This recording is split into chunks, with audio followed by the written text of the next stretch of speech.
Bonsoir à toutes et à tous. Merci pour votre présence pour ce conseil municipal de novembre. Je vais donc sans plus attendre procéder à l'appel. Jacques Grandchamp présent, Walker James, présent. Godet Christelle, présent. Guédon Éric, Giraud Dominique, procuration à Christelle Godet, Pascal Hénard-Machet. Le Rouillet Alexia va nous rejoindre. Elle est en conseil parents d'élèves, mais elle nous rejoint en cours dans les prochaines minutes, je pense. Georges Barthes, Denio Sylviane, Girardot Marie-Claude, Tournier Gilles, Baraté Robert, Grobel Françoise Pouvoir à Marie-Claude Girardot, De Curninge Philippe, Grobel Bernadette, Échernier Motet Claude Pouvoir à Éric Guédon, Dufour Nelly, Méné Julien Marc Pouvoir à Sylviane Degnaud, Commandant Dominique, Coulon Bel Jérémy, Rafos Valérie Pouvoir à Nelly Dufour, Debouy Jonathan Pouvoir à Georges Barthes, Arandel Stéphanie, Giglet Elisabeth, elle nous rejoint. Elle a un pouvoir. Elle a un pouvoir. Je ne l'ai pas noté, alors on note. Pouvoir à Noël Duvent.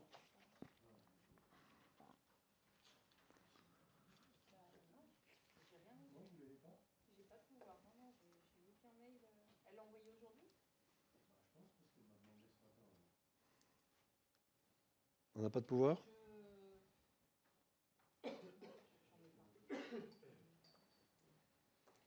Il faut lui envoyer un petit SMS qu'elle nous envoie par SMS. Elle nous envoie SMS, elle confirme. Pouvoir Noël Duvent. Claude Sigvald. Perrault Brigitte. Dagan Jean-Marc. Méchouk Christophe Pouvoir à Claude Sigvald. Et Duvent Noël. Très bien. Le quorum étant atteint, on peut valablement procéder à ce conseil. Je vous propose, en l'absence de Françoise, oui c'est Françoise Grobel, de prendre comme secrétaire Stéphanie Arandel. Est-ce qu'il y a des gens qui s'y opposent, contre, qui s'abstiennent? Bon ben Stéphanie, bienvenue dans ce monde merveilleux du secrétariat de conseil municipal. Approbation du procès-verbal du conseil municipal du 16 septembre 2024. Est-ce qu'il y a des observations, des questions? Oui, Brigitte. Alors, certes, je n'étais pas là, mais j'ai bien lu le compte-rendu. Je voudrais revenir sur le point 4.1. C'est marqué, donc c'est les cadeaux personnels et aux retraités. N'est pas précisé pour les retraités qui sont partis durant l'année 2024 ou tous les retraités de la commune. Hop. Conseil pour l'unité d'attribution de chaque cadeau au personnel communal et aux retraités à l'occasion des fêtes de fin d'année 2024. C'est ceux qui sont partis dans l'année. Hein. D'accord. À préciser. Donc, on fait la modification, il n'y a pas de problème, Brigitte. Merci. Est-ce qu'il y a d'autres remarques, observations? Est-ce que j'ai remis mon truc, moi, là? Voilà. Bien, je soumets au vote. Qui est contre? Qui s'abstient? Approuvé à l'unanimité. Je vous remercie. État des délégations. Est-ce qu'il y a des questions, des remarques particulières sur le tableau des délégations? Oui, Jean-Marc. Bonsoir. À propos du théâtre de marionnettes, je voulais savoir, donc la gestion, c'est un bâtiment communal, c'est une gestion communale, et donc c'est pour ça que ça apparaît au conseil municipal, et qu'est-ce qu'on y met dedans? Réponse Éric Guédon. Hop. Donc en fait c'est un théâtre municipal, ça va être les marionnettes. Donc il est sur la place du marché. Donc aujourd'hui vous avez pu voir, il y a le grand chalet qui a été installé. Il manque plus que une sorte de préau en bois bien sûr pour que le public soit en sécurité. Donc normalement, l'installation sera finalisée pour la fin d'année. Voilà. Et c'est un théâtre municipal, bien entendu. Est-ce que vous avez consulté les services concernés concernant la loi littorale pour l'implantation de ce bâtiment? C'est un bâtiment qui n'est pas fixe, qui peut être démonté, déplacé. Donc, d'ailleurs, il ne restera pas éternellement là, puisque dans le cadre du projet portuaire, il sera réinstallé à proximité. Donc, pour l'instant, c'est une installation temporaire. Ouais, voilà. Mais même pour un bâtiment temporaire, c'est 3 mois maximum d'implantation. Donc il faut une autorisation. Et pour la loi littorale, elle ne s'applique pas, c'est ça? Elle ne s'applique pas dans ce cas-là.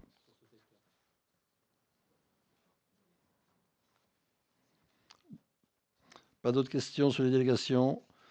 Très bien, je vous remercie. Nous passons aux affaires financières et je cède la parole à James Walker pour la première décision modificative du budget principal. Bien, je sais que vous aimez les histoires de budget, donc je vais en abuser un petit peu. Vous vous souvenez qu'on avait obtenu de la DGFiP une synthèse sur la qualité des comptes de la commune et en 2022, un certain nombre de régularisations comptables nous étaient demandées, qu'on a continué, suite à la nouvelle nomenclature comptable, qu'on a continué dans le cadre des travaux de la commission finances. Donc je vais vous proposer une décision modificative, d'ailleurs à plusieurs facettes. D'abord, la transposition des immobilisations qui a été imposée par la nouvelle nomenclature comptable nous a imposé un important travail de mise à jour sur l'ensemble des biens immobilisés de l'actif communal. Ce travail est aujourd'hui bouclé.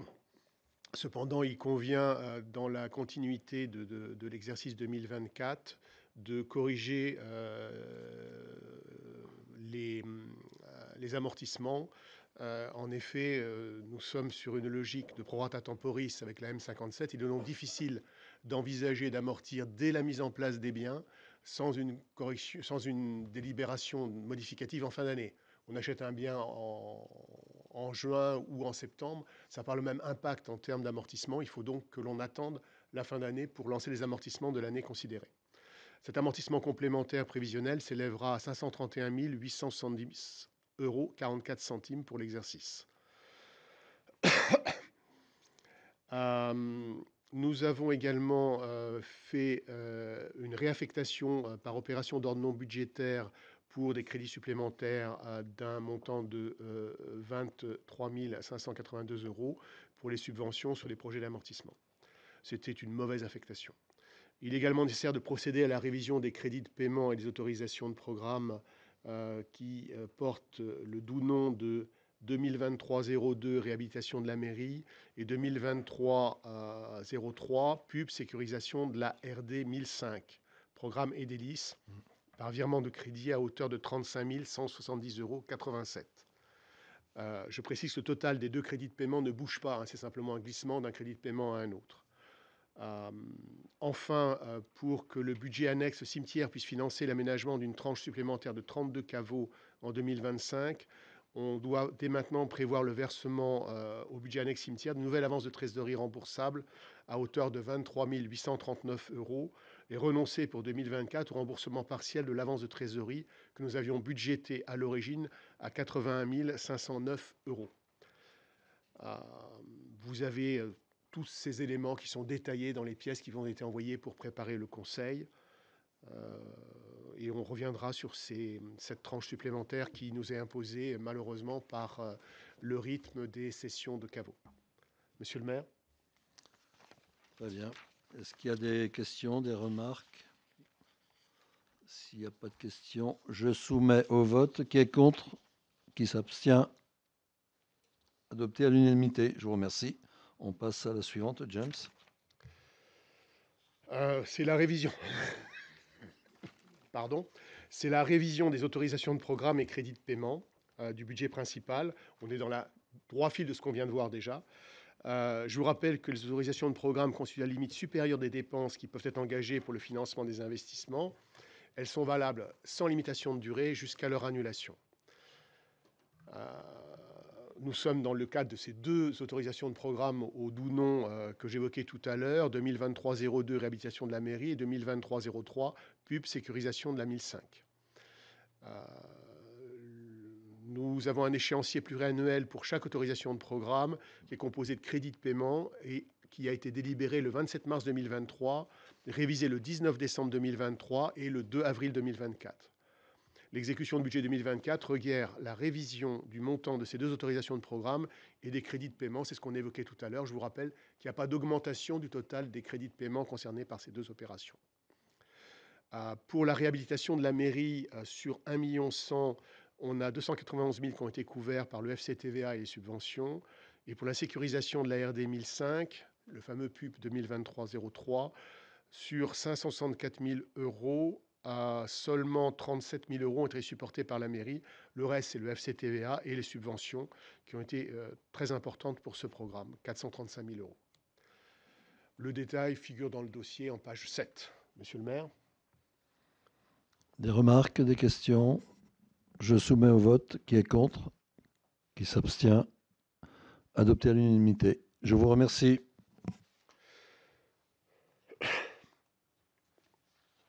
Nous sommes sur le versement d'une avance remboursable du budget principal au budget annexe cimetière. Encore une fois, on déroule ce qu'on a vu tout à l'heure en 3.1. Le budget principal peut, avec l'autorisation préalable de l'Assemblée délibérante, donc nous ici réunis, verser une avance remboursable à un budget annexe. Il convient alors d'en définir son montant ainsi que les modalités de remboursement. Le budget annexe cimetière prévoit en 2024 l'attribution du marché d'aménagement d'une nouvelle tranche de caveaux supplémentaires pour un montant prévisionnel de 130 000 euros. Afin de pouvoir financer la construction de ces caveaux et dans l'attente de la cession future de ces derniers, il est nécessaire de procéder au versement de nouvelles avances remboursables du budget principal, budget annexe cimetière, pour un montant de 23 839 euros. Puisqu'on avait un peu plus de 80 000 à récupérer sur ce budget. Le total, vous retrouvez le coût de l'opération. Le budget annexe cimetière procédera à un reversement partiel au budget principal de la commune chaque année au vu du résultat excédentaire dégagé et des capacités de trésorerie de ce budget jusqu'à extinction complète de la dette. Comme vous l'avez compris, l'objectif c'est de financer une nouvelle tranche de caveaux avant que nous n'ayons plus de disponibles. Sachant le temps de réalisation de ces travaux et des études, on a décidé de ne pas attendre le budget 2025 pour lancer l'opération. Monsieur le maire. Très bien, merci. Est-ce qu'il y a des questions, des remarques? Je soumets au vote. Qui est contre? Qui s'abstient? Adopté à l'unanimité. Je vous remercie.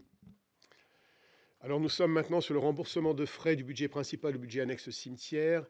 Le budget annexe cimetière est un budget de service public industriel et commercial pour lequel les flux comptables concernent exclusivement le coût de production des caveaux, et strictement le coût de production des caveaux.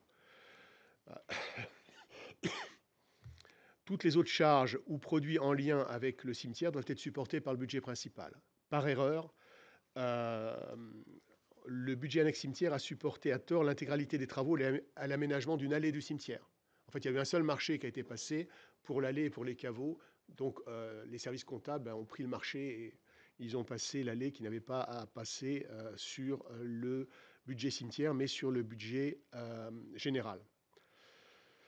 Ainsi, je vous invite à approuver le remboursement de frais du budget principal au budget annexe à hauteur de 12 081 euros, hors taxe, soit 14 497 euros et 20 centimes TTC. Monsieur le maire. Avez-vous des questions? Des remarques? Je soumets au vote. Qui est contre? Qui s'abstient? Adopté à l'unanimité. Merci. On reste dans le cimetière? On y est bien là-bas. Non, même pas d'ailleurs. Budget annexe cimetière, on est en plein dedans. Oui. Je suis vraiment navré. Oui. En vue d'aménager une tranche de caveaux supplémentaires au cimetière communal en 2025, ce n'est pas des tranches qui se rajoutent aux tranches, hein, c'est l'alignement des dispositions nécessaires pour lancer l'opération. Et en l'absence de crédit budgétaire suffisant pour lancer le marché public correspondant à une décision modificative du budget annexe cimetière, cette décision modificative portera sur 127 552 euros sur l'article 605, achat de matériel, équipement et travaux. Ce besoin de dépenses est équilibré par une évolution des recettes prévisionnelles à hauteur de 22 203 euros et par une évolution du stock final prévisionnel à hauteur de 105 349 euros, budgété sur le compte, l'article variation des stocks de produits. En fait, la variation des stocks de caveaux. La décision modificative est là de type crédit supplémentaire. La contrepartie d'évolution du stock final est inscrite en dépenses d'investissement pour un montant de 105 000 € pour financer l'acquisition des caveaux supplémentaires, un versement d'une nouvelle avance budgétaire de trésorerie à hauteur de 23 839,29 € est par ailleurs prévu sur le compte de recettes et vous venez de la voter tout à l'heure. Donc, il faut intégrer que cette année, le budget annexe cimetière ne procédera pas au reversement partiel de l'avance de trésorerie. En effet, ça ne sert à rien de reverser de la trésorerie du budget cimetière vers le budget général alors qu'on a besoin d'augmenter les ressources du cimetière pour construire cette nouvelle tranche de travaux. Il convient par conséquent de réduire la somme budgétée au budget primitif 2024 à hauteur de 81 509,71 € sur le compte de dépenses 1687. Je savais qu'il vous manquait ce numéro de compte. Hein? Autre dette. Monsieur le maire. Je suis heureux d'avoir ce compte 1687, qui est toujours un grand mystère. Est-ce qu'il y a des questions, des remarques? Non, je soumets au vote. Qui est contre? Qui s'abstient? Je vous remercie. Je crois que nos morts peuvent être satisfaits de nous. Hein.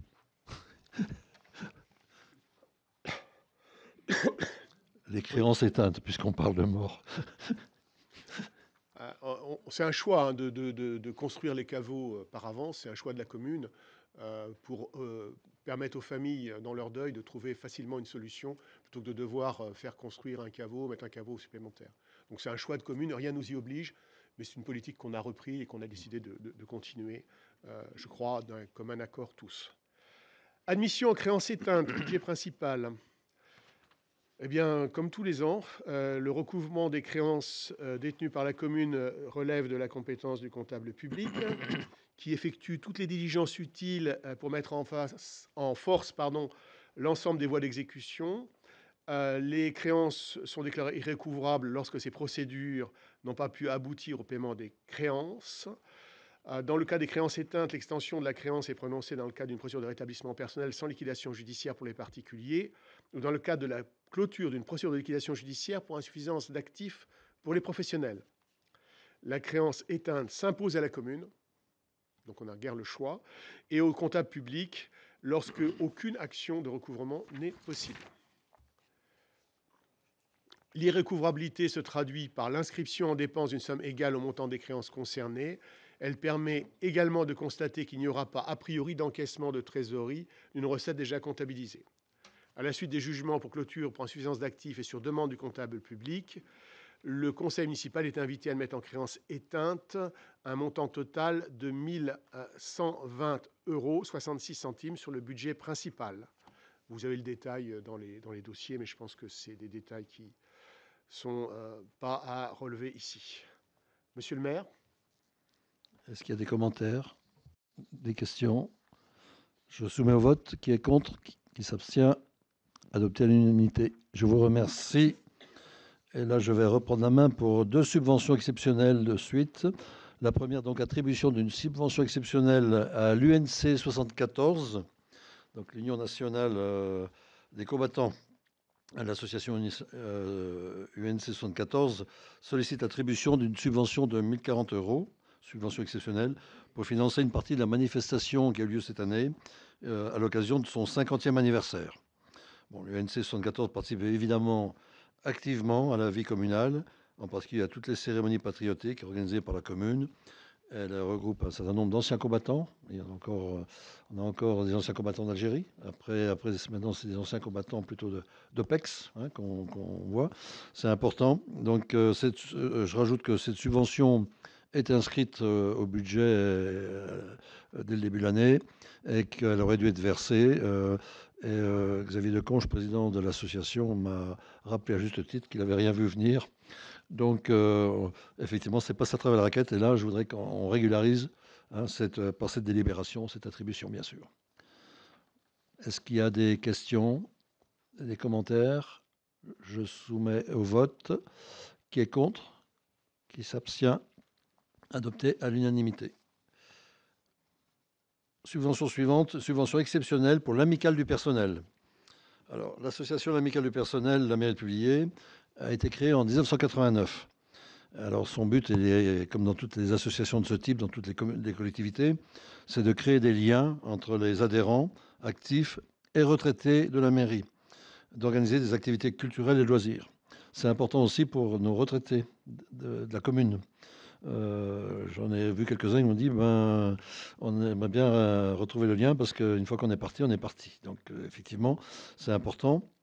Le bureau de l'amicale renouvelé lors de son assemblée au premier trimestre 2024 n'a pas eu l'opportunité de solliciter l'année dernière dans les délais le conseil municipal pour une demande de subvention de fonctionnement. Depuis son renouvellement, cette association a eu à cœur d'organiser des animations qui rassemblaient le personnel communal. Je rappelle quand même que ce personnel est rassemblé, dispatché sur un certain nombre de sites. Donc c'est important d'avoir des occasions dans l'année de les retrouver ensemble. Je rappelle aussi que, bien sûr, qu'elle organise, cette association, des sorties en famille ou en individuel pour des rencontres d'agents et une cohésion d'équipe en dehors des plages de travail. Mais on a aussi institué une journée des personnels de cohésion qui connaît beaucoup de succès, vraiment un grand succès. C'est important pour nous que les gens se sentent intégrés dans une communauté. C'est important parce qu'on est en concurrence aujourd'hui avec toutes les autres collectivités. Donc tout compte. Il y a la rémunération, bien sûr, mais il y a l'ambiance de travail, il y a la qualité de vie, etc. Et il faut vraiment y être attentif parce qu'on est en concurrence. Alors, l'amicale a participé en particulier à la guinguette du 13 juillet, avec un stand qui lui a permis de récolter un petit bénéfice, mais ça ne suffit pas pour faire vivre l'association. Donc, elle a décidé aussi d'organiser un Noël pour l'ensemble des adhérents, en famille. Elle mise évidemment sur cet événement pour rassembler les agents de tous les pôles. Elle a également proposé sa participation à des actions, telles que la tenue d'un stand au Cross des écoles, pour récolter des fonds en faveur des enfants hospitalisés. On note que les valeurs et l'engagement des membres bénévoles de l'amicale sont partagés par la collectivité, en ce sens que la cohésion et le partage vont de pair et rendent plus attractif le poste ou les missions de chacun. C'est ce que je viens de vous dire. L'association a besoin de soutien financier pour continuer à mener à bien ses missions et développer de nouveaux projets. Elle a sollicité donc l'attribution d'une subvention exceptionnelle de 6 900 €, sur laquelle je vous invite maintenant à vous prononcer. Est-ce qu'il y a des commentaires? Est-ce qu'il y a des questions?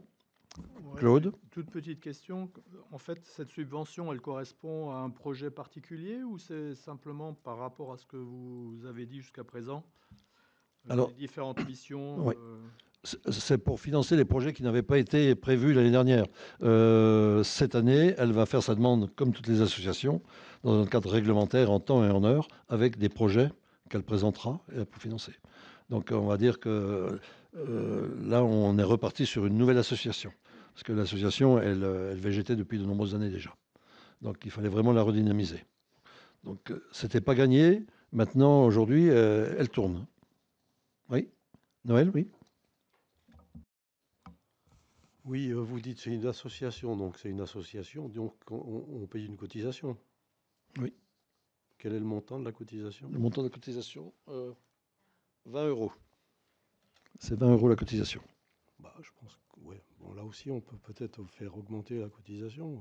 Parce que Alors 20 € aujourd'hui, de cotisation, c'est pas. oui. On a combien? 80 adhérents, je crois. 80 adhérents sur les 150 personnels de la commune. Hein. Donc, oui, la cotisation, ça sera sans doute un sujet qu'on évoquera, Noël. Il n'y a pas de raison. Est-ce qu'il y a d'autres commentaires, d'autres questions? Bien, je soumets au vote. Qui est contre? Qui s'abstient? Adopté à l'unanimité. Je vous remercie. Nous passons à l'administration générale avec deux présentations que je dois vous faire réglementairement.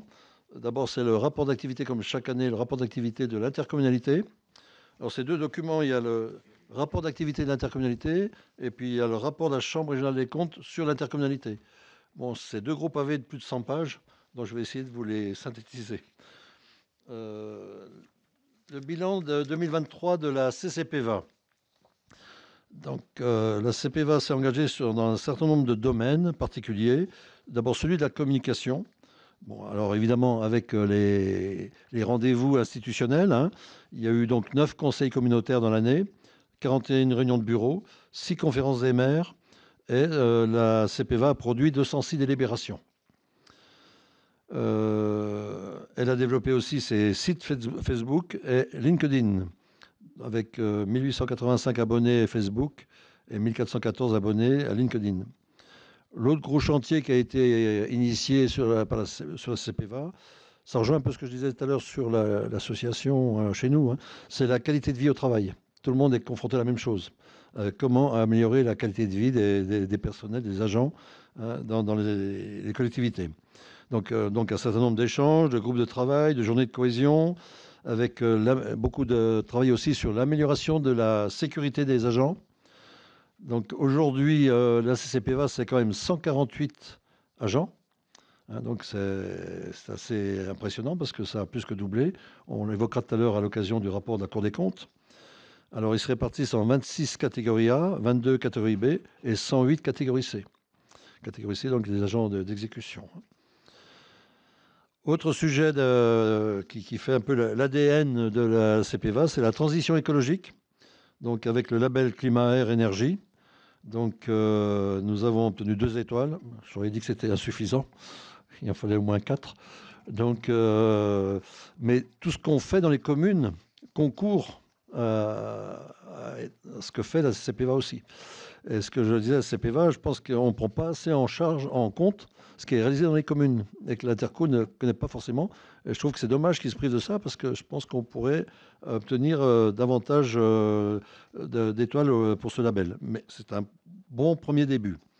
Après, il y a tout le chapitre de la rénovation énergétique et de la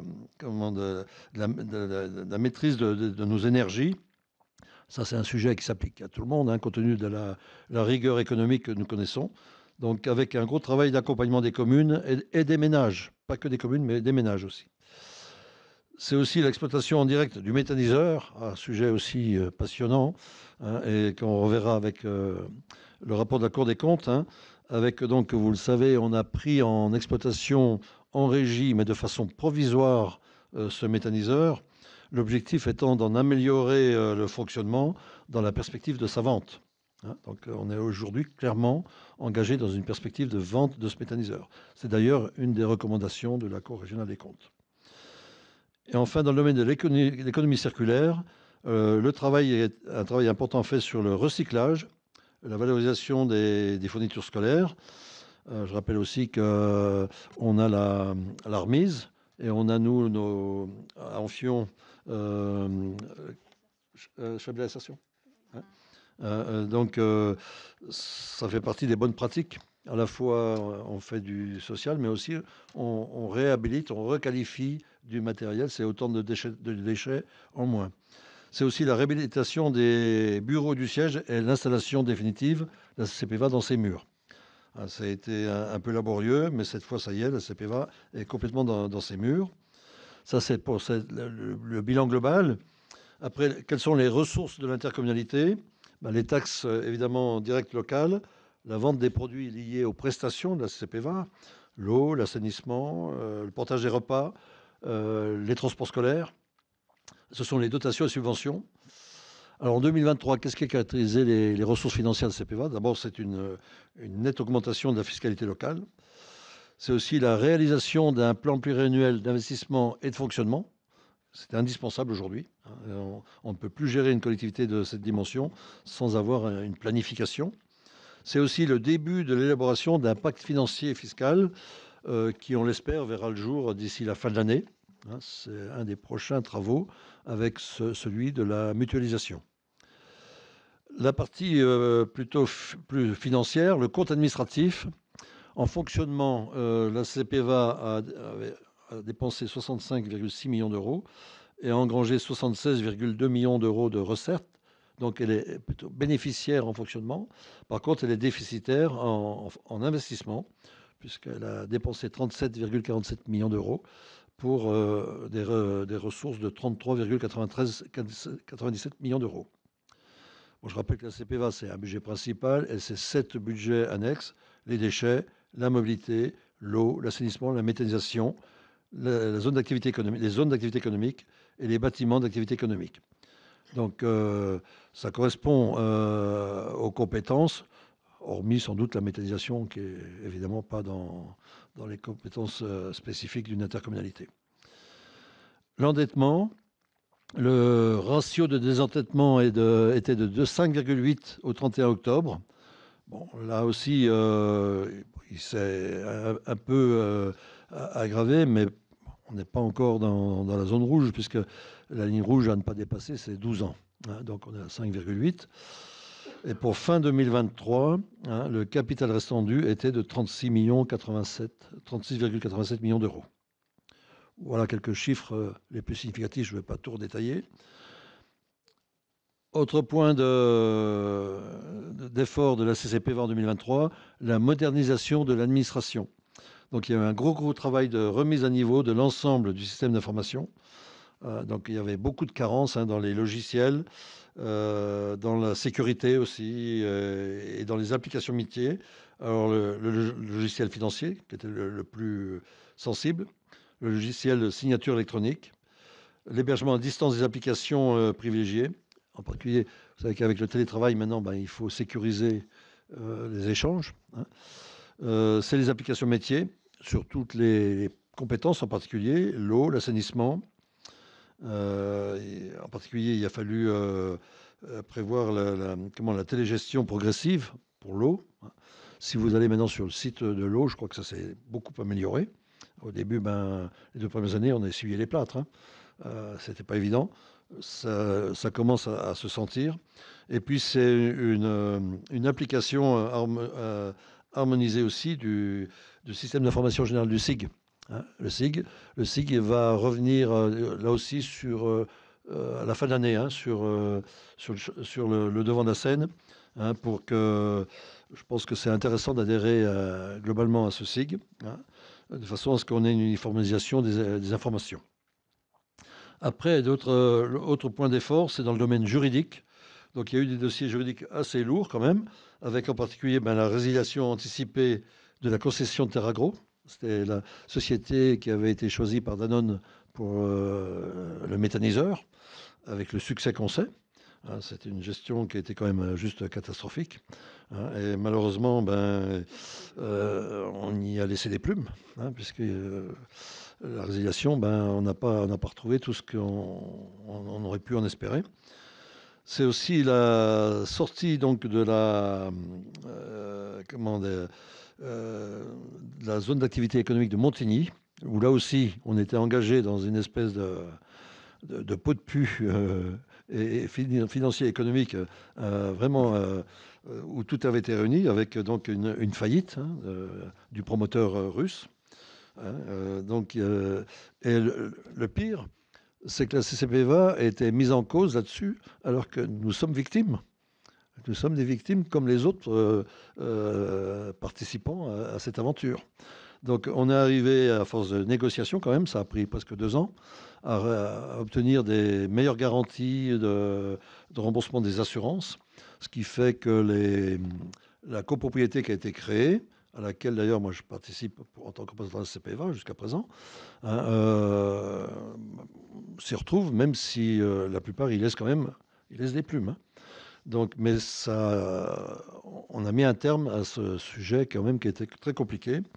Et donc aujourd'hui, la CCPVA a vendu, hein, ces 3 parcelles de cette zone d'activité. Hein. On a eu la chance d'avoir un repreneur. Alors je peux vous dire que quand on en a un, on ne le lâche pas. Hein. Donc ça a été réglé. C'était un sujet que moi j'ai piloté pendant 2 ans. Je suis content qu'il soit abouti. Et enfin, il y a la sensibilisation des services aux risques juridiques. C'est aussi un point important. Hein. Donc c'est tout du travail de fond, hein, qui portera ses fruits. La commande publique, puisqu'on parlait de juridique, un petit point de synthèse quand même de la commande publique, 12 appels d'offres, 48 marchés à procédure adaptée, les MAPA. La part la plus importante donc, a concerné les bâtiments de la CCPVA. Hein, donc il y a eu le siège bien sûr, mais il y a l'entretien de tous les bâtiments. La commande publique quand même, elle bénéficie largement aux TPE, PME de l'économie locale, parce qui est important pour nous. Hein. Nous, on a quand même un bon relationnel avec les entreprises maintenant, on y revient tout à l'heure. Hein, et nos entreprises, heureusement qu'elles ont les collectivités locales pour les faire travailler. Hein. Entre parenthèses, Eurovia a dit publiez, vous êtes mon premier donneur d'ordre. Hein. Donc ça, c'est important. C'est aussi la création d'un service dédié à l'évaluation des politiques publiques. On passe ensuite au patrimoine. Donc avec les journées européennes qui ont connu un beau succès, bien sûr, les parcours numériques, découverte du patrimoine, des actions pédagogiques sur les scolaires. Donc je ne vais pas vous redonner tous les chiffres, hein, mais c'est important. Le territoire d'industrie labellisé, sujet que je connais bien aussi. Donc on a obtenu le label de territoire d'industrie. Il n'y a que 2 intercommunalités qui l'ont obtenu en 2023.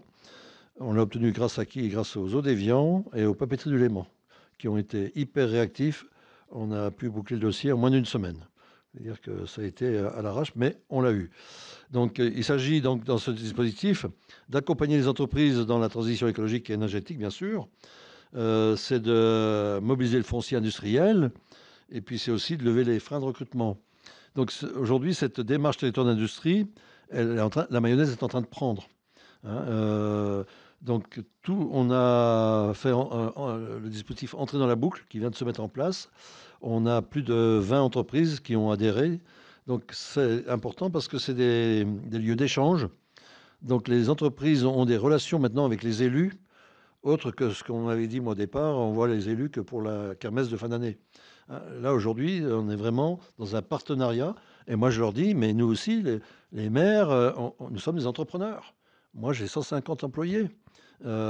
J'ai un conseil d'administration, il se réunit tous les 6 ans, hein, et il vote.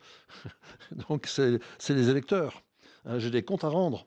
Donc toujours dans ce pays, essayons de lutter contre les cheminées. C'est-à-dire il n'y a pas les entrepreneurs d'un côté, les élus de l'autre. Non, on est dans la même galère. Et je peux vous dire qu'avec ce qui s'annonce au plan économique, on a intérêt à se serrer les coudes et à chercher des opportunités. Et on doit aider les entrepreneurs. Les entrepreneurs sont des combattants du quotidien. Ça, c'est clair. Le tourisme, là aussi, nouvelle identité de l'OTI, Léman Mountain Explore, avec donc une ouverture à l'international. Évidemment, cette appellation, elle a un peu du mal à passer dans le Chablais. Hein, mais l'objectif n'était pas de viser des touristes chablaisiens. C'est bien d'aller chercher des touristes étrangers. Hein, donc, après, avec la difficulté qu'on connaît, nous, à la CPVA, c'est qu'il y a quand même 3 offices de tourisme.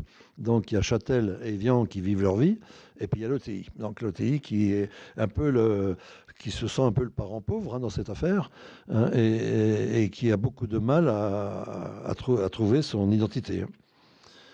Le campus connecté, là aussi, c'est un sujet que je suis, moi, pour le compte de la CCPVA.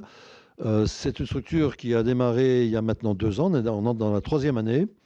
Et moi, j'y ai vraiment vu un intérêt tout de suite. C'est qu'on a tous connu, quand on était étudiant, et maintenant on a des enfants ou des petits-enfants, obligés de partir à Grenoble, à Lyon, de se loger. Donc, c'est pas évident d'être en études supérieures en étant enfant chablaisien.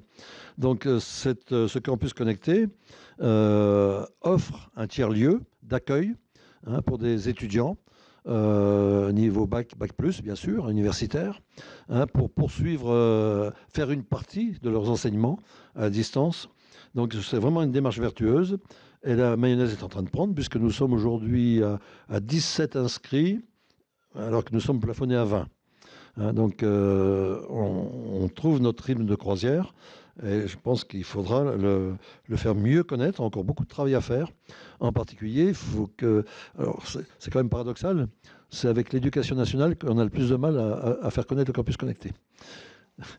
Alors, il y a un gros travail de prosélytisme à faire dans les lycées.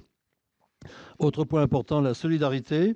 Donc, c'est d'abord l'élaboration du contrat local de santé, qui a été porté par l'ARS et qui a été signé avec la CCPVA.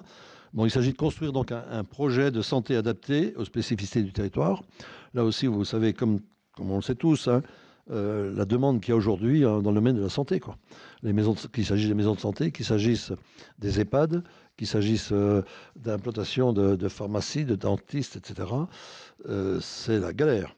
Hein. Donc, c'est quand même important d'avoir un contrat local de santé signé avec l'ARS qui nous permette aussi de planifier et d'avancer. C'est le portage des repas à domicile, près de 30 000 repas livrés quand même, hein, pour 118 bénéficiaires. C'est l'aide à domicile, 56 200 € versés aux ZAMR. C'est France Service. France Service marche très très bien. Hein, il est plébiscité. Nous, il est porté par le CCAS. Donc, il ajoute ses prestations à celles du CCAS. Donc, c'est très très bien perçu. C'est l'antenne de justice et de droit aussi qui fonctionne bien. C'est le soutien aux activités jeunesse. Alors, il y a les écoles de musique. Bien sûr que ce n'est pas dans la compétence de la CPVA. Mais aujourd'hui, aucun maire ne veut priver les écoles de musique des subventions de l'intercommunalité. Je regrette qu'une chose, c'est qu'on n'ait pas la même chose pour le sport. Ça m'arrangerait beaucoup pour la Cité de l'eau. C'est les relais petite enfance. C'est les activités dans les collèges. C'est la mission locale jeune Chablais. L'aménagement du territoire. Alors, en 2023, la CPVA a subventionné 15 logements. Elle a lancé donc l'étude sur la publicité extérieure qui doit aboutir à un cahier des charges et à un règlement public. Nous y sommes représentés par Georges Barthes. Donc, je crois que le règlement est quasi terminé. C'est l'élaboration du PLH, le plan local de l'habitat, là aussi qui est sur les rails, donc qui est devenu obsolète en octobre ou novembre dernier. Donc, il est en cours de refinalisation. Dans le domaine des gens du voyage, la CPVA accorde 362 000 € quand même au CIMAGEV. C'est pas neutre. Dans le domaine du droit des sols, la CCPVA instruit 256 permis de construire, 102 certificats d'urbanisme, 112 déclarations préalables, 16 permis d'aménager, au total 616 dossiers avec 101 rendez-vous. Donc, elle travaille essentiellement pour les plus petites communes. Je peux vous dire, pour avoir fait le tour de toutes les communes, que c'est un service qui est apprécié, parce que la plupart des communes n'ont pas de service d'urbanisme. Le transport, qui est aussi un des grands sujets de dépenses de la CPVA. Hein. On est à combien, James? 8 millions 8 millions 3. Donc, uniquement pour le transport terrestre. Oui, transport terrestre. Donc, c'est énorme. Hein. Énorme. Donc, la DSP EVAD est en cours de renégociation. Bon, heureusement qu'elle n'a pas été signée sur trop longtemps, parce qu'on peut le renégocier dès à présent. On en voit les avantages et les inconvénients. Moi, je ne vais pas cracher sur cette DSP. Elle a permis quand même de recréer la ligne Amphion publiée, puis de faire la ligne publiée Évian. Donc, au moins de ce point de vue, pour moi, elle était intéressante. Maintenant, c'est une DSP qui est beaucoup trop généreuse sur la tarification. 1,20 € pour faire le tour de du territoire, évidemment, ce n'est pas un modèle économique viable. Quelques chiffres quand même. Hein. 544 000 personnes transportées, donc 415 000 quand même sur les lignes urbaines. Donc, c'est vraiment le littoral. 4 500 trajets de covoiturage sur 9 mois. Alors, le covoiturage commence à prendre, mais il faut du temps pour faire changer les habitudes. Evadélo, donc la partie vélo, 80 vélos mis à disposition, plus 30 vélos électriques sur la partie Évian-Saint-Gingolph. Et enfin, le transport scolaire, 71 circuits quotidiens et 2800 élèves inscrits. Alors là aussi, ça reste perfectible. Hein, mais quand on regarde comment ça se passe aussi du côté de Tonarglo, c'est pas facile. Hein, donc c'est très compliqué. Le seul regret qu'on peut avoir quand même, et je pense qu'il faudra vraiment qu'on s'y attelle un jour, c'est d'arriver à trouver le niveau idéal d'organisation du transport. Pour moi, le niveau, il est chablaisien.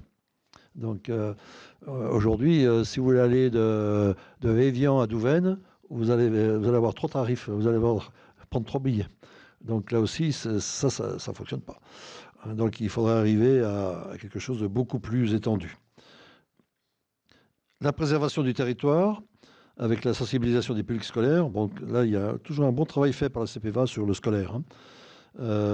En particulier, donc 1700 personnes concernées sur 54 animations grand public. En 2023, la CPVA a bénéficié de 2 éco-gardes, donc qui tournent sur toutes les communes, pour faire de la sensibilisation. Les vergers patrimoniaux, 380 arbres plantés. Les zones humides, 7 hectares entretenus. 4 suivis de survie d'espèces patrimoniales, 35 espèces protégées, un schéma directeur de randonnée avec 13 itinéraires de randonnée remis à neuf, la restauration du GR5, la remise en état des bords de Dranse. Donc tout ça, c'est du travail qui est important. Je crois qu'il y avait une excellente émission, c'était avant-hier soir, hein, sur le Chablais, hein, les parcours dans le Chablais. Donc ça fait partie de cette image, c'est important. Enfin, je terminerai avec les eaux, qu'elles soient usées ou potables. Les eaux usées, 274 contrôles de branchement, 17 km de réseau curé, 1,6 million m3 d'eau usée traitée. C'est aussi la sécurisation des raccordements, la surveillance de conformité des rejets. Donc ça, c'est un travail aussi de long terme parce qu'il fallait reprendre tout ce qui existait dans les 22 communes qui étaient très disparates. Donc petit à petit, ça se normalise. Moi, je peux vous dire que le service de l'eau sur le terrain aujourd'hui, je vois les équipes, elles interviennent de mieux en mieux. Mais c'est normal, il fallait aussi acquérir la connaissance. Mais il ne faut pas négliger la relation directe avec les communes. Parce que dans les communes, il y a encore les sachants qui savent que la conduite, elle passe plutôt là que là. Et enfin, l'eau potable, c'est 800 000 euros de travaux, 115 réparations de fuites, 22 600 factures éditées, et puis c'est la mise à jour de la cartographie des réseaux. Voilà, donc essayez de vous faire le bilan le plus exhaustif possible de l'activité de la CCPEVA en 2023. Est-ce que ça suscite des commentaires, des interrogations?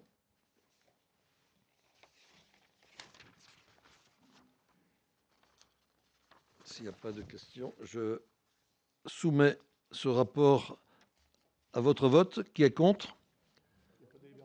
Il n'y a pas de délibération? Non, c'est juste une prise de connaissance. Rapport.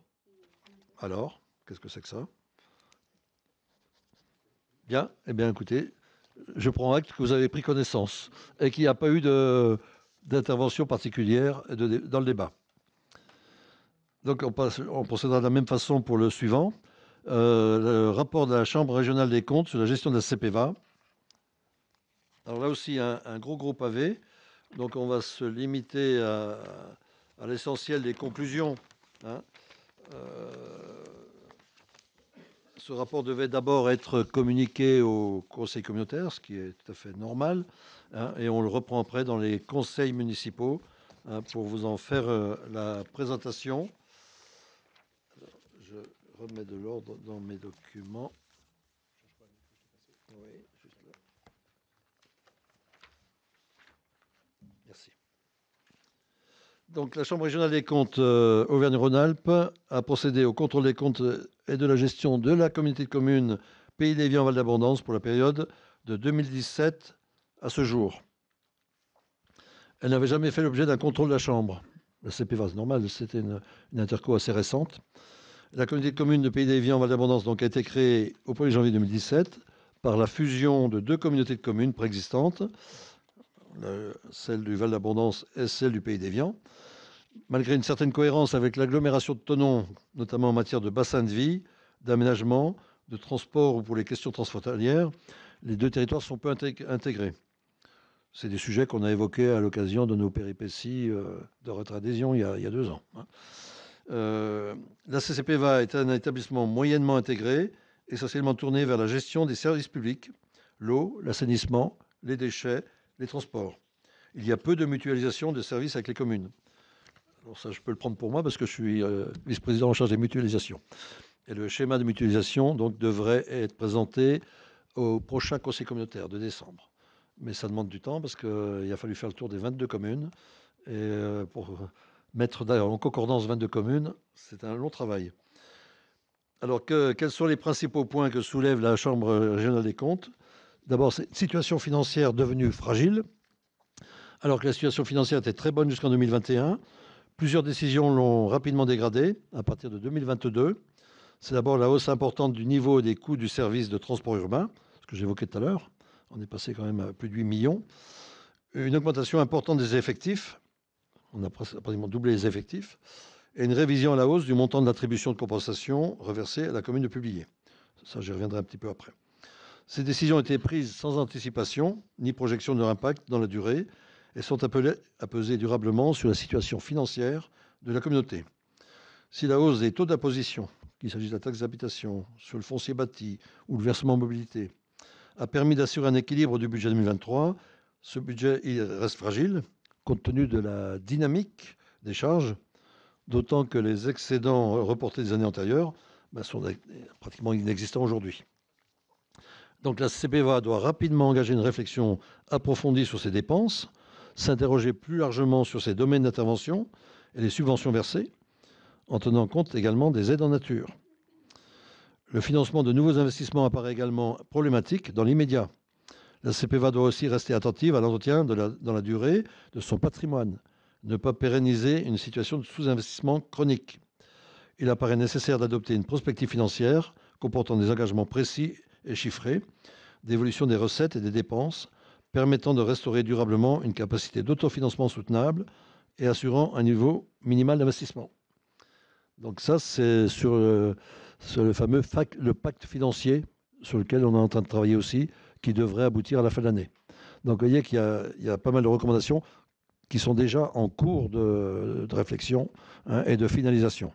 Mais c'est indispensable. On devait avoir une visibilité budgétaire, on devait avoir une rigueur budgétaire, une planification, et donc veiller à ce que on puisse aussi garantir l'entretien de nos bâtiments, bien sûr, et retrouver assez vite une capacité d'investissement qu'on n'a pas aujourd'hui. On n'a pas. Et on ne l'aura pas d'un coup de baguette magique. Donc il faut y travailler. Deuxième gros dossier, point soulevé par la CPVA, évidemment, ça ne surprend personne, c'est le méthaniseur.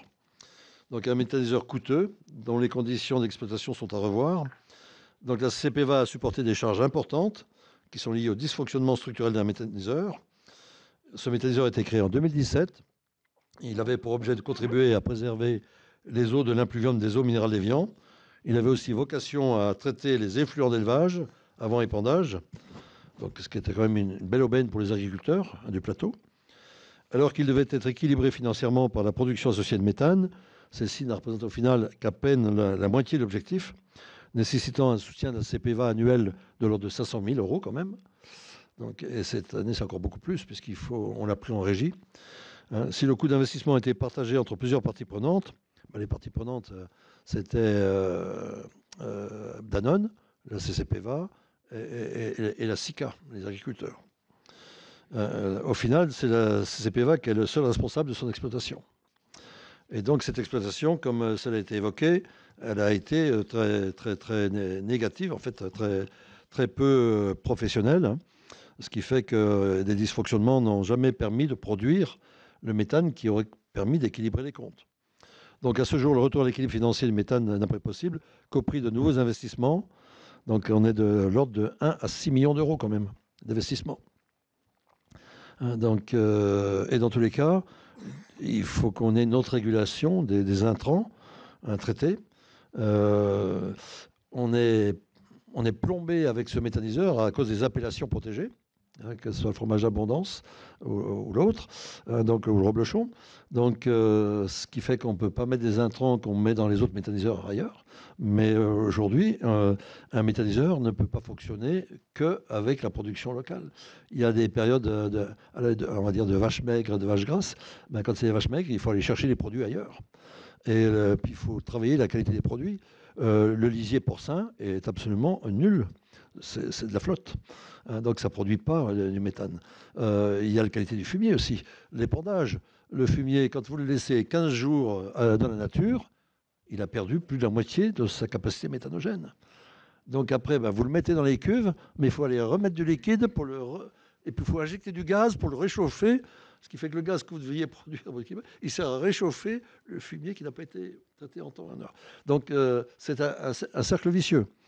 Donc aujourd'hui, il faudrait recourir à des intrants extérieurs, ce qui change la nature du projet, et ce qui gêne évidemment Danone, puisque pour Danone, c'est la préservation vraiment stricte de l'impluvium. Donc ça nécessite de concertation entre les trois parties prenantes, ce qui est le cas depuis presque 2 ans maintenant, notamment les exploitants agricoles. Donc là aussi, on est clairement engagé sur une vente du méthaniseur. Mais qui l'achètera? Donc est-ce qu'on veut lui conserver sa vocation de préservation de l'impluvium? Auquel cas Danone reste dans le débat, mais Danone veut des garanties aussi, c'est-à-dire qu'il faut qu'on sache qui, ça peut être que les agriculteurs qui peuvent le reprendre. Ou alors, si c'est un repreneur extérieur, je peux vous dire que lui, il n'en aura rien à foutre. Et il va le rentabiliser, son méthaniseur. Ça va aller très vite. Donc, aujourd'hui, c'est là-dessus que se portent les négociations. En tout cas, du point de vue de l'intercommunalité, on est clairement, nous, sur un projet de vente le plus vite possible. On ne peut pas se permettre d'engloutir encore des millions d'euros sur ce méthaniseur. Et puis, troisième point soulevé par la Cour des comptes, c'est des pratiques de gestion améliorées. Donc, les autres fonctions de gestion examinées par la Chambre sont pour leur part essentiellement maîtrisées, mais des chantiers importants restent à conduire pour assurer un meilleur pilotage budgétaire et une meilleure fiabilité des comptes. La maîtrise de la commande publique doit aussi être améliorée en instaurant un véritable suivi de la nomenclature des achats et des seuils de procédure. Le respect des obligations légales en matière de déontologie et de prévention des conflits d'intérêts est également parachevé. La CPVA ne s'en est saisie que récemment. Alors, ce rapport, il peut faire mal par certains points, mais c'est une bonne chose. Ça doit nous servir, nous, de repère et de base pour remettre la CPVA vraiment sur les rails. Et c'est ce qui va se faire le plus vite possible, j'espère. En tout cas, moi, en tant que maire de Pulier, je suis sceptique sur un certain nombre de sujets, mais en tant que vice-président à la CPVA, je suis solidaire de ce qui se fait aujourd'hui à la CPVA, et ce qui se décide à la CPVA. Alors, la Chambre régionale des comptes, pour vraiment synthétiser, elle a invité la CPVA à engager une réflexion approfondie sur ses dépenses, ses domaines d'intervention et les subventions qu'elle verse. Comme nous d'ailleurs, comme nous la commune, on a la même problématique. Il lui a demandé de restaurer son autofinancement pour mettre un terme à un sous-investissement chronique dans l'entretien de son patrimoine. Ça, c'est les infrastructures, les bâtiments. Sa politique de gestion de pilotage budgétaire et la fiabilité des comptes sont jugés très insuffisants. Donc là, c'est tous les outils qui se mettent en place pour enfin avoir une vraie visibilité et un vrai pilotage budgétaire. Et puis donc, il y a 2 sujets qui ont fait, 2 sujets particuliers. Le méthaniseur.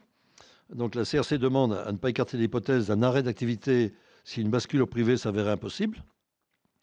Donc ça, c'est pertes et profits. Donc, mais il faudra le démanteler aussi, ce méthaniseur. Ça aura un coût. Ça aura un coût.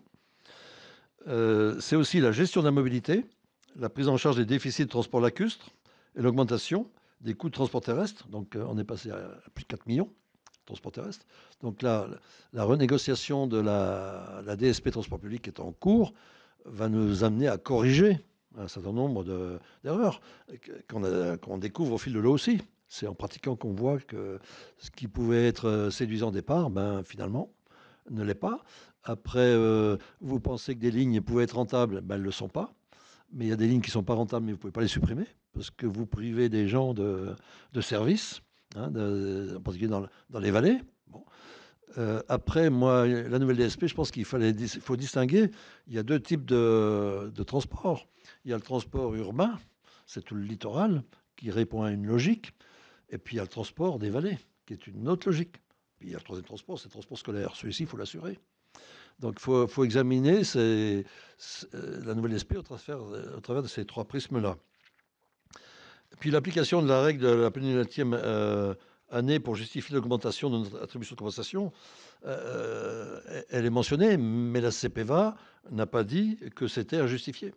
Donc il n'y a pas de réserve de la part de la CRC sur notre attribution de compensation, ce qu'on pouvait, nous, publier, redouter.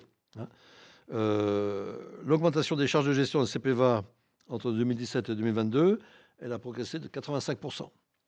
Donc c'est évidemment énorme.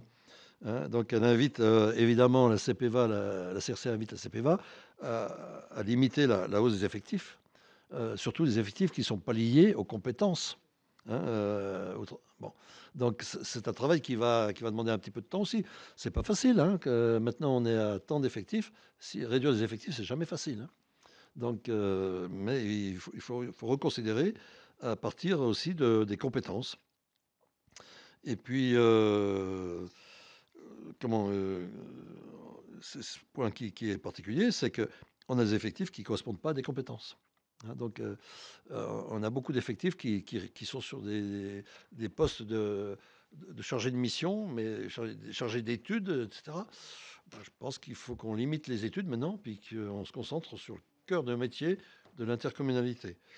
Voilà, donc c'est une belle intercommunalité, hein, on est d'accord, hein, mais il faut à tout prix qu'on arrive à une gestion plus rigoureuse, hein, pour assurer les compétences qui ont été transférées, les missions qui ont été transférées par les communes.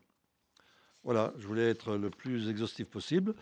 Le débat est ouvert. Est-ce qu'il y a des questions, des observations? Ouais, moi j'ai pas mal de points, là. Enfin, déjà le doublement du personnel, ça m'a surpris quand même. Parce que bon, effectivement, si c'est que pour faire des études et des nouvelles... enfin, en fait, c'est un peu un problème français, les commissions, hein. Donc à chaque fois qu'il y a une question qui se pose, on fait une commission qui donne jamais rien en résultat et ça coûte. Voilà. Ça, c'était ma première remarque. La deuxième, ça concerne évidemment le méthaniseur, parce qu'en fait, au départ, Evian, c'était quand même beaucoup pour la protection de l'impluvium. Donc ce serait peut-être un juste retour qu'ils mettent un petit peu la main au portefeuille. Ensuite, il y a le transport.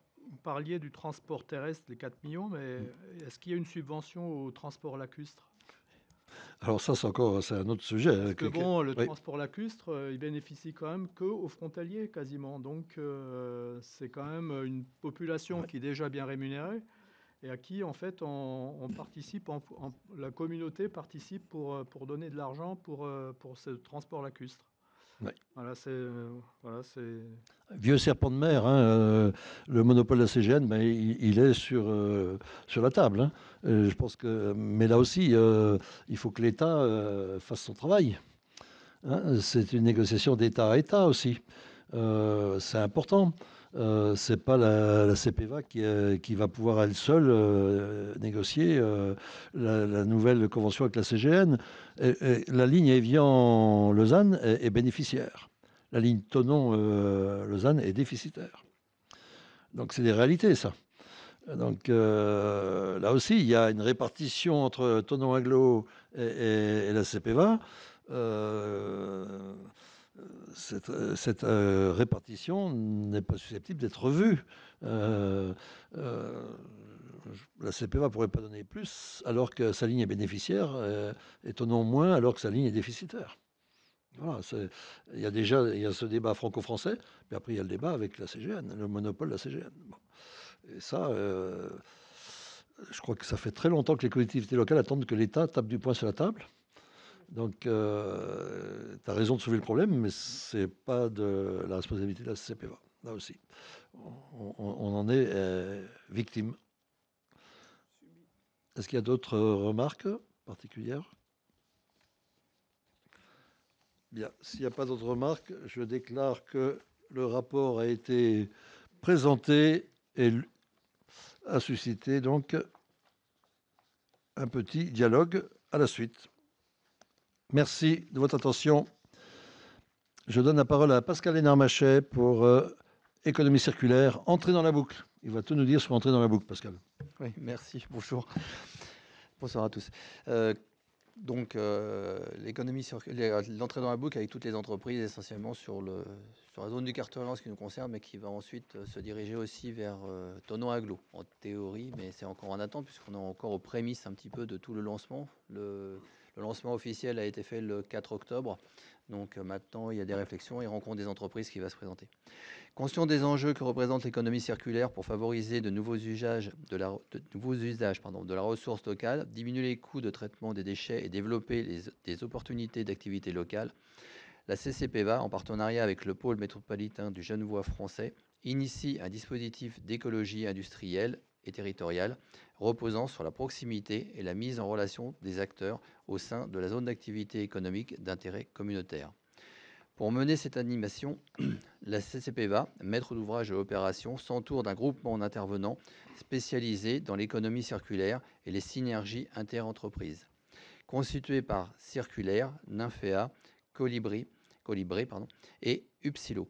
Ce groupement a été choisi dans le cadre d'une commande publique du pôle métropolitain. Le parc d'activités économiques des Vignes Rouges a publié, ayant été choisi comme territoire d'essaimage du dispositif, il est proposé aux entreprises y résidant et celles alentour de s'associer au projet Entrer dans la boucle. À titre d'information, on a déjà 21 entreprises sur la commune de Publier qui sont entrées dans la boucle. Les objets poursuivis par cette expérimentation sont la mise en place de relations pérennes entre les entreprises et acteurs locaux d'une même zone géographique resserrée et quel que soit leur secteur d'activité ou leur taille. L'analyse des flux et des gisements des différents types de ressources existants, matériaux, équipements, eau, chaleur, énergie, déchets, compétences, etc. Pour identifier des opportunités en termes de mutualisation et ou de substitution entre les entreprises et acteurs locaux. Ces synergies doivent permettre aux partenaires de réaliser des économies et plus largement d'optimiser la gestion des ressources locales. La mise en œuvre de solutions individuelles ou collectives en partenariat avec les structures locales spécialisées dans l'économie sociale et solidaire lorsque cela est possible.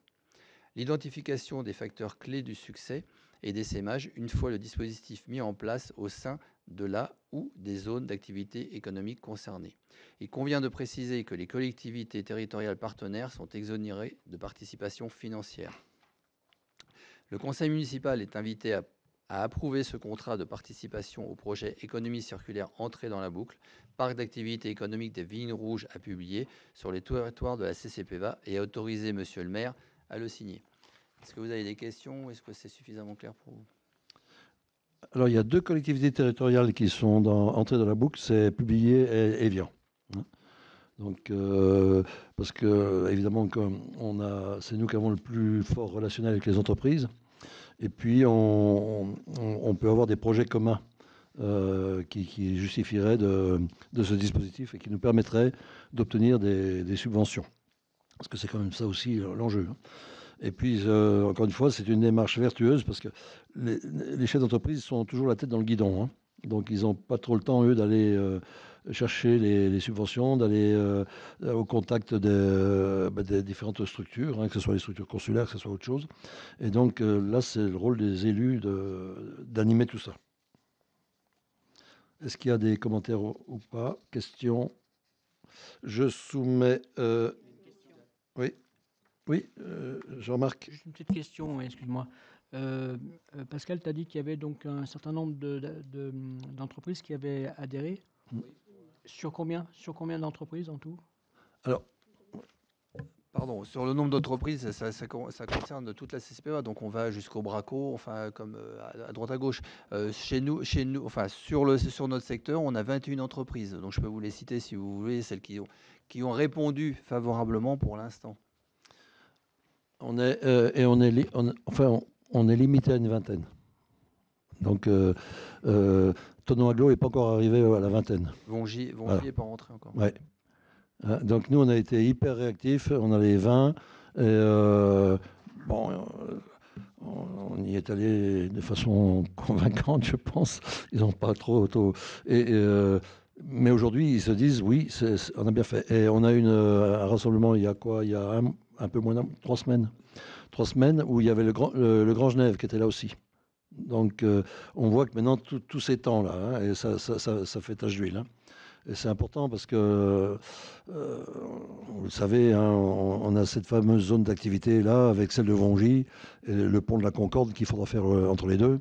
Ce genre de démarche commence à nous faire connaître un peu plus loin que la Drance, quoi. Donc c'est important. Et le Genevois, je peux vous dire que le Grand Genève, c'est une usine à gaz. Déjà, ça tourne. Hein. Donc il faut qu'on se raccroche aussi et puis qu'on en profite. Hein. Voilà. Bien. Je dois soumettre au vote. Qui est contre? Qui s'abstient? Je vous remercie. Adopté à l'unanimité. Je donne la parole à Alexia pour l'intervention d'AESH sur le temps de pause méridienne. Merci. L'État, au titre de sa mission d'organisation générale du service public de l'éducation, est dorénavant chargé d'accompagner les enfants en situation de handicap sur le temps méridien dans le premier degré. Au sein de chaque établissement scolaire de la commune sont scolarisés des élèves en situation de handicap fréquentant le service de restauration scolaire. Aussi, afin de pouvoir prétendre à la présence d'AESH, accompagnant d'élèves en situation de handicap, au profit de ces élèves à besoins particuliers, il convient de signer une convention relative à l'intervention d'AESH sur le temps de pause méridien dans le premier degré avec l'État. Monsieur le maire. Est-ce qu'il y a des questions? Pas de questions, pas de remarques. Je soumets au vote. Qui est contre? Qui s'abstient? Adopté à l'unanimité. Je vous remercie. Les ressources humaines. Première mise en place de l'indemnité spéciale de fonction et d'engagement pour la filière police municipale. Après la revalorisation qu'on a fait des indemnités de fonction pour l'ensemble des personnels communaux, il y avait une catégorie qui n'avait pas été concernée directement puisqu'ils ont un statut spécifique, c'est les policiers municipaux. Donc on met aujourd'hui en place la même indemnité pour nos policiers municipaux. Donc, dans le cadre de la refonte du système du régime indemnitaire de la filière police municipale, une indemnité spéciale de fonction et d'engagement, l'ISFE, peut être versée aux fonctionnaires relevant de la dite filière. Elle remplace le précédent régime indemnitaire composé de l'indemnité spéciale mensuelle de fonction, l'ISMF, et de l'indemnité d'administration et technicité, l'IAT. Composée d'une part fixe et d'une part variable, l'ISFE s'adresse désormais à l'ensemble des fonctionnaires des cadres d'emploi de la filière de la police municipale. Il appartient à l'organe délibérant de la collectivité de fixer le cadre général de l'instauration de ce nouveau régime indemnitaire dans les conditions et limites prévues par les textes législatifs et réglementaires en vigueur. La mise en place de ces dispositifs indemnitaires nécessite ainsi d'en définir les bénéficiaires, de déterminer pour chaque part le taux et le plafond, de préciser les conditions d'attribution et de versement, de préciser la date d'effet. Est-ce qu'il y a des questions ou des commentaires particuliers? C'est juste la transposition à la catégorie spécifique des policiers municipaux, des dispositions de tous les autres agents de la fonction publique territoriale. Je vous invite donc, s'il n'y a pas de questions, à procéder au vote. Qui est contre? Qui s'abstient? Adopté à l'unanimité. Je vous remercie.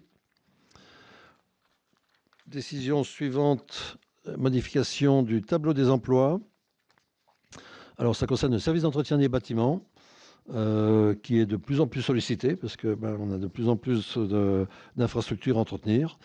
Donc, il est actuellement assuré par 2 agents en temps non complet, de 31 heures hebdomadaires. Donc, la multiplicité des sites à entretenir, la hausse de fréquentation des salles ne leur permettent plus d'effectuer leur mission dans le temps imparti. De ce fait, il apparaît indispensable de recalibrer leur temps de travail en proposant la modification des 2 postes existants, en les passant à temps complet à compter du 1er novembre 2024. Parallèlement, il est envisagé de recruter sur l'un des postes bientôt vacants un chef d'équipe entretien qui pourra réorganiser et optimiser le fonctionnement de l'équipe. À ce titre, il est proposé d'ajouter les grades d'adjoint technique principal première classe et agent de maîtrise au poste existant. Donc 2 choses, augmenter le temps de travail pour qu'ils puissent faire face à la charge de travail et 2, faire monter en compétence l'un des 2 postes pour qu'on ait un vrai gestionnaire de l'ensemble des bâtiments à entretenir, un chef d'équipe d'entretien. Est-ce que ça pose des questions, des remarques? Je soumets au vote. Qui est contre? Qui s'abstient? Adopté à l'unanimité. Je vous remercie. Dernier point RH, le recours au travail intérimaire. Donc là aussi, la loi de 2009 relative à la mobilité et au parcours professionnel de la fonction publique a modifié les 3 lois statutaires et le Code du travail pour autoriser les administrations de l'État, les collectivités territoriales, leurs établissements publics administratifs, ainsi que les établissements publics hospitaliers, à faire appel à une entreprise de travail temporaire dans certains cas. Le recours à une entreprise de travail temporaire doit être exceptionnel. Il ne peut avoir ni pour objet ni pour effet de pourvoir durablement un emploi. L'intérim ne peut que constituer une solution ponctuelle et doit être motivée par des nécessités liées à la continuité du service public. Jusqu'alors, la commune recrutait soit directement des contractuels, soit faisait appel à une entreprise d'insertion, c'était Chablais Inter-Emploi, via une convention de mise à disposition de leur personnel. Toutefois, dans certaines situations, comme des remplacements urgents ou sur des métiers en tension, le recours à l'intérim pourrait être une réponse rapide aux besoins pour assurer la continuité de service.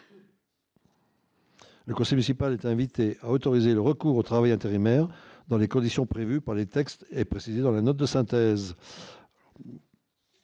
on est en conformité avec les textes, on répond à des besoins, je veux dire, immédiats, urgents, et ça donne une grande souplesse quand même dans la gestion et l'organisation du travail. Est-ce que ça pose des questions? Pas de questions. Je soumets au vote. Qui est contre? Qui s'abstient? Adopté à l'unanimité. Je vous remercie. Encore pour moi, la prochaine, la charte du télétravail. C'est un sujet passionnant en ce moment, on en parle beaucoup, du télétravail. Donc, éventuellement, un retour en arrière sur le temps de télétravail. Le télétravail, donc, est un mode d'organisation dont l'objectif est de mieux articuler la vie personnelle et la vie professionnelle, d'améliorer l'attractivité des postes proposés par la commune, favoriser la motivation et la fidélisation des agents. Le décret du 11 février 2016 détermine ses conditions d'exercice, donc la quantité des fonctions pouvant être exercées sous la forme du télétravail, nécessité d'une demande de l'agent, la durée de l'autorisation, mention que doit comporter l'acte d'autorisation. La charte du télétravail à publier, annexée à vos documents, permet d'encadrer le fonctionnement et les modalités d'organisation au sein de la collectivité. Le conseil municipal est invité à autoriser le recours au télétravail dans les conditions prévues par les textes et selon les modalités de la charte du télétravail annexée au dossier. On est un peu comme dans le sujet précédent, l'application stricte des dispositifs de la loi. Le télétravail, c'est quand même une souplesse. Ensuite, il est quand même, il est très encadré. Tout le monde ne peut pas faire du télétravail. Il y a des postes où on ne fait pas de télétravail. Ceux où on peut le faire, eh ben, si ça permet de concilier la vie professionnelle, la vie familiale, et que au final, le travail est fait et bien fait, je crois que c'est gagnant-gagnant. Donc, et encore une fois, je rappelle que dans ces postes, fonction publique territoriale, nous sommes en concurrence. Donc, tout compte. Donc, pour l'attractivité. C'est aussi un élément d'attractivité.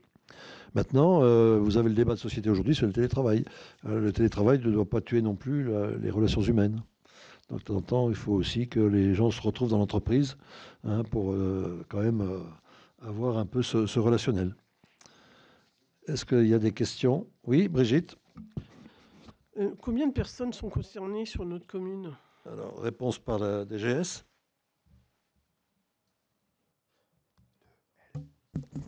Aujourd'hui, on a une quarantaine à peu près de personnels qui ont manifesté leur souhait de télétravailler. Ok, merci. Sur des postes administratifs, la plupart. Sur des postes Ça, administratifs. je doute. Évidemment. Être nageur ne va pas aller dans Non. le travail. Quoique. Là, tu me prends une bobette. Il y a des logiciels maintenant de jeu. T'as raison. Oui. Ouais. Bien, s'il n'y a pas d'autres questions, je soumets au vote. Qui est contre? Qui s'abstient? Adopté à l'unanimité. Je vous remercie. Et cette fois, je passe la parole à Éric Guédon pour l'urbanisme, les travaux et affaires foncières. Merci, monsieur le maire. Dans le cadre de l'exploitation et de la maintenance du réseau de distribution publique de gaz et conformément au cahier des charges qui lie la commune de Pubier et GRDF, GRDF sollicite la signature d'une convention de servitude pour la maintenance et la recherche de fuite d'une canalisation de gaz acier MPC d'un diamètre de 219 mm, canalisation traversant une parcelle communale, cadastre et section AK numéro 411 d'une superficie de 1218 A au lieu-dit Le Bois-Fleuret. Cette canalisation a déjà été installée il y a plus de 20 ans sans qu'il n'ait été établi de convention entre les deux parties. Aujourd'hui, il convient de régulariser cette situation par l'établissement d'une convention de tréfonds avec GRDF sur la parcelle communale concernée. Cette servitude ne donnera lieu à aucune indemnité supplémentaire pour occupation du domaine public, car cette dernière a déjà été comptabilisée dans le versement annuel de la redevance d'occupation du domaine public par GRDF et la commune de Pubier. Les frais notariés sont pris en charge par GDF. Par ailleurs, GRDF s'engage à prendre en charge le débroussaillage et l'entretien initial de la parcelle, et ça a été fait dernièrement si vous avez été au Bois-Fleuret. Si vous avez des questions, monsieur le maire. On a quelques facéties et surprises là, dans ce domaine parce qu'on découvre qu'il y a beaucoup de choses qui ont été réalisées par la commune sans que les propriétaires soient informés qu'on avait fait quelque chose sur leur terrain. Qu'il s'agisse de sentiers, qu'il s'agisse de canalisation. Donc, quand on va les voir, ils sont assez surpris. Donc, c'est aussi des choses qu'il faut qu'on régularise, quoi. Hein, voilà. Ouais. Bien. Est-ce qu'il y a des commentaires, des questions? Non? Bien. Je soumets au vote. Qui est contre? Qui s'abstient? Adopté à l'unanimité. Je vous remercie. La suivante, Eric. Dans le cadre d'un besoin temporaire de locaux, afin d'y entreposer du matériel, la commune de Pubier a sollicité la société Campenon Bernard Dauphiné Savoie Giletto, agence du Chablais, pour la mise à disposition de locaux lui appartenant situés route de la Drance à Publier, parcelle AB 50. Dans ce contexte, il est nécessaire de formaliser cette mise à disposition par le biais d'une convention de prêt à usage de locaux reprenant les droits et obligations des parties. Il est à préciser que cette mise à disposition de locaux se fera à titre gracieux et pour une durée d'1 an reconductible. Monsieur le maire. Des commentaires, des questions? Je soumets au vote. Qui est contre? Qui s'abstient? Adopté à l'unanimité. Il nous en reste encore une petite. Elle est grande quand même. Oui, une grosse. Ouais. Alors, juste avant, revenons un peu en arrière. Au début du mandat, on avait mis en place un schéma directeur d'aménagement de lumière avec les communes de Évian et Neufcelles, et bien sûr Publier. Et là, c'est la suite en fait de ce schéma.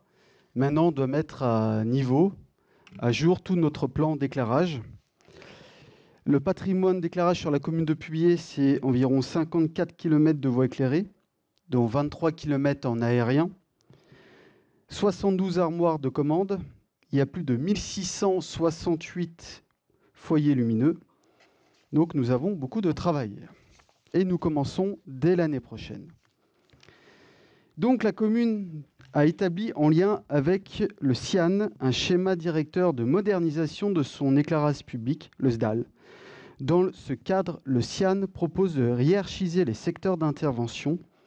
La tranche 1 correspond aux travaux de grand entretien prioritaires, soit la mise en conformité des coffrets électriques, le remplacement des ballons fluo, le remplacement des lampes les plus énergivores.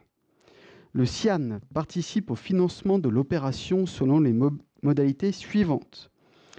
Montant total de la première tranche, 287 000 € TTC, avec la participation financière communale s'élevant à 141 740 000 € TTC et des frais généraux à 8 610 €. La commune s'engage à verser au SIAN 80% du montant de la contribution au budget de fonctionnement et la participation à la charge des communes sous forme de fonds propres. Le règlement de cette participation interviendra après la réception par le SIAN. Il faut savoir que c'est des projets en 3 tranches. Donc je vais juste pour information vous lire les 2 autres tranches. Donc la deuxième tranche, on va revoter pour l'année prochaine. C'est un coût estimé à plus de 281 000 € pour 6 armoires, 3,5 km de réseau aérien et 156 luminaires. Et en 2027, il y aura un projet à 230 000 €. Il y aura 8 armoires rénovées, 3,2 km de réseau aérien et 110 luminaires. C'est-à-dire au bout de ces 3 ans, il n'y aura plus de ballons fluo sur la commune de Publier et de tubes fluorescents. Et après, les tranches suivantes, c'est enlever toutes les lampes sodium pour les mettre en LED. Si vous avez des questions sur ce gros projet qui va changer la vie de nos habitants. Avec plaisir. Donc, c'est un projet qui ne concerne pas que Publier, on l'a évoqué. Hein, donc, on fait ça avec Évian-Neufcelles en particulier. Oui. Hein, donc, mais nous, alors, on est en planification. Ouais. Bah nous, en fait, Publier, on a quand même beaucoup de retard vis-à-vis d'autres communes parce que le réseau d'éclairage n'a vraiment jamais été entretenu. On peut voir encore, on a beaucoup de tubes fluorescents, surtout sur le haut de la commune. C'est boulevard du Golfe, Avenue de Savoie, route de Pays de Gavot, tous les hameaux aujourd'hui, c'est du tube fluorescent. Et ça, c'est interdit à la vente aujourd'hui, à partir de 2027. Donc on doit vraiment accélérer sur ce domaine. Et aussi, c'est très énergivore d'un point de vue énergétique. Et pour le confort des usagers de la route, ça éclaire très très mal. Donc voilà. Donc on va prioriser plutôt le haut de la commune. Sur la plaine d'Amphion, la première tranche, c'est surtout la rue des Genevries, où il y a l'école. Parce qu'aujourd'hui, une des routes les moins bien éclairées, c'est là où il y a l'école des Genevries. Donc pour moi, c'est catastrophique, surtout avec les nuits très tôt. Donc là, c'est priorité devant les écoles pour avoir un bon éclairage. Et si le budget nous permet aussi, c'est d'éclairer entre Maxima et Évian. C'est une route qui est très très prise par les vélos, surtout l'hiver. Voilà, l'éclairage est vraiment très obsolète. Donc on va aussi prioriser là, sur le bas de la commune et tout le haut. Donc boulevard du Golfe, route du Pays de Gavot, avenue de Savoie, Senaillet, quoi, partout. Il y a du travail. Très bien. Est-ce qu'il y a des commentaires, des questions? Oui, Brigitte? En fait, j'aurais quand même une question en lien avec l'éclairage. Donc, je me permets. Ou faites-vous le tour des éclairages la nuit, enfin, dès que la nuit est tombée? Parce qu'il s'avère qu'aujourd'hui, je vous encourage à aller au rond-point de Cora, jusqu'à Décathlon. Eh ben, je peux vous dire qu'encore ce soir, je suis rentrée, c'est très accidentogène, puisqu'on a à peu près 8 enfin, je sais pas des candélabres, mais voilà, qui n'éclairent pas. Ouais. Et franchement, avec le trafic routier qu'on a en bas, là, il y a vraiment quelque chose à faire et je vous encourage, si tu ne sais pas quoi faire en soirée, va faire Eric, un tour. Ou ne serait-ce par descendant. Que fais-tu tu verras. de tes nuits? Je passe tous les jours là-bas parce que j'habite à côté de chez toi. Ouais. Et j'ai déjà informé, mais en fait, il faut savoir, c'est qu'on sous-traite. C'est pas nos agents qui changent les ampoules, c'est sous-traité par l'entreprise Jacquier. Et dans le contrat, ils ont un délai pour intervenir. Donc, ça fait quoi, je pense? Ça fait Et 2 quel est le semaines. délai? Le délai, c'est faut compter 1 mois. Ah ouais. Et là-bas, ça fait quoi? 10 jours, 2 semaines, hein, j'ai vu ça. Ça fait un moment, là. Ouais, ça fait 2 semaines, je crois. Voilà. Ben, on est à mi-parcours, quoi. Mais non, mais franchement, Oui, non, mais après. compte tenu du trafic, Mais je sais. c'est vraiment une zone commerciale. Et là, c'est vraiment un Mais il n'y a nœud pas routier. que là-bas. Il faut Non. savoir qu'aujourd'hui, tous les tubes fluorescents, qui n'a jamais été entretenus par les anciennes municipalités, et ça, c'est un choix qu'ils ont fait. Aujourd'hui, on ne peut pas les remplacer. Mais là, je ne Vers parle chez- pas de tubes. Non, Je mais parle de réverbères normaux. non, mais hein. ça, je t'ai répondu. C'est un mois de délai. Mais les tubes après, fluorescents, ça, moi, le plus gros problème, c'est les tubes fluorescents vers l'école des Genevries, par exemple. Aujourd'hui, on a des gros points noirs sur certaines routes qu'on ne peut pas changer, et c'est pour ça qu'on doit investir presque 1 million d'euros pour rénover l'éclairage en quelques années. Et ça, c'est un coût énorme pour la commune. Mais ça va être fait vers le rond-point. Ah non, mais c'est indispensable, il faut qu'on entretienne notre réseau. Merci de ta vigilance, Brigitte. Oui, non, c'est très bien. Voilà, je crois qu'on en a terminé pour ce conseil. Vous avez la liste des conseils communautaires et conseils municipaux pour l'année 2025, ce qui vous permet quand même de voir venir. Et puis, je vous recommande la lecture de cette excellente brochure qui nous a servi de support pour le jury des 3 fleurs. Hein, donc, c'est bien qu'on ait pu le pérenniser pour encore 6 nouvelles années. C'est un beau travail qui a été fait. Et franchement, on peut dire ce qu'on veut, mais la commune, elle a toujours été bien fleurie. Elle continue d'être. Oui. On n'a pas fait un vote pour la dernière des libres, laquelle? Ah oui. Alors, qu'est-ce qui se passe là? Je soumets au vote. Qui est contre? Qui s'abstient? Adopté à l'unanimité. Merci à Nolwenn et Stéphanie pour leur vigilance. C'était juste pour le tester, hein, si suivez bien. Bon, c'est bon. Merci. Bonne soirée à toutes et à tous. Oui, Noël, oui. Oui, j'ai bien reçu votre courrier via vos secrétariats concernant donc le déplacement sur Paris. C'est un peu mesquin de me dire qu'il y a une restriction budgétaire, puisqu'il y en a 3 qui vont en profiter. Alors un 4e, ça ne coûte pas grand-chose. Est-ce que vous savez ce que vous ferez l'année prochaine? Moi, je ne sais pas. Depuis le mois d'avril, je ne sais pas si je serai là l'année prochaine, j'en sais rien. Donc je préfère tenir que courir. Moi-même, je ne sais pas si je serai là l'année prochaine, comme tout le monde. Oui, non, on a limité parce qu'il y avait 4 places, on a réduit à 3. Hein, et là, on a pris deux adjoints, voilà, priorité. Jusqu'à présent, j'étais le seul à y aller. Il y a une année où la DGS m'a accompagné, je crois, c'était il y a 2 ans. Hein, mais alors je sais que Évian, il y a une très forte délégation qui y va, d'autres villes, mais bon.